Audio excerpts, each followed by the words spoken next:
On the evening of October the 14th last year, Nigerian student Latifa Ibrahim, whose name we have changed to protect her identity, was on her way back to her off-campus lodge when 5 armed men abducted her along with 2 of her classmates in northern Nigeria's Ganju community. She says she could hear the struggles and screams of her friends as they were apparently raped by the kidnappers. They actually did it in front of us, though our faces were covered. We were beaten there and were not treated nicely. She says she was lucky to be spared by the rapists. The incident was reported to the police and school authorities. The trio were released 4 days later after their families separately paid ransoms. Ibrahim's family paid 5 million naira, or about $3,400, to the abductors for her release. My families were stressed and worried, like it wasn't easy, especially my mom. She was so stressed. Kidnapping for ransom is one of the major insecurities bedeviling Africa's most populous country amid the worsening economic crisis. Nigeria's inflation in February surpassed 31%, its highest level in 3 decades.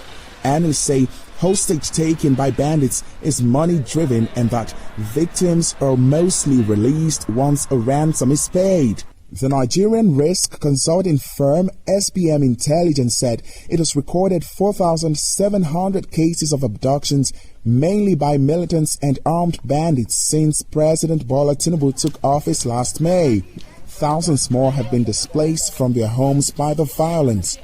Nigerian security forces are also struggling to control a 14-year-long insurgency by the Boko Haram and the Islamic State West Africa province extremist groups, deadly communal clashes as well as separatist violence. To address the problem, Nigerian authorities agreed in February to set up state police units to bolster the national police force. Each Nigerian state would be empowered by law to coordinate and manage the force if the law is passed. The new legislation has yet to be approved by the Senate. Ordinary Nigerians say it is a good decision if properly managed. The people who constitute the police force are members, they are the local people of that area.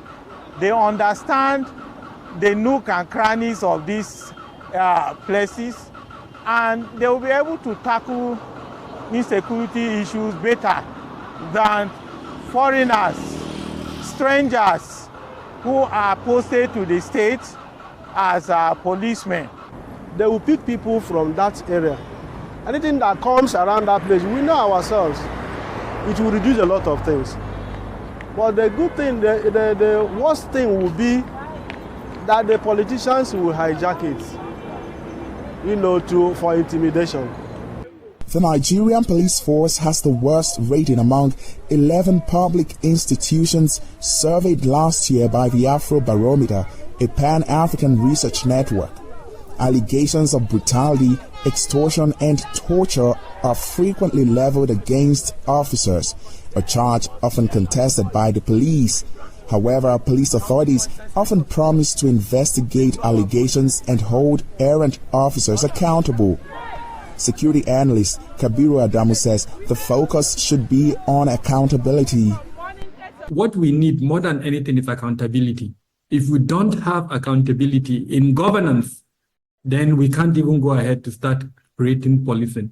Police in Nigeria are under scrutiny in light of the October 2020 nationwide protests against police brutality and calls for reforms. Analysts also say funding might be another challenge facing efforts to establish state police.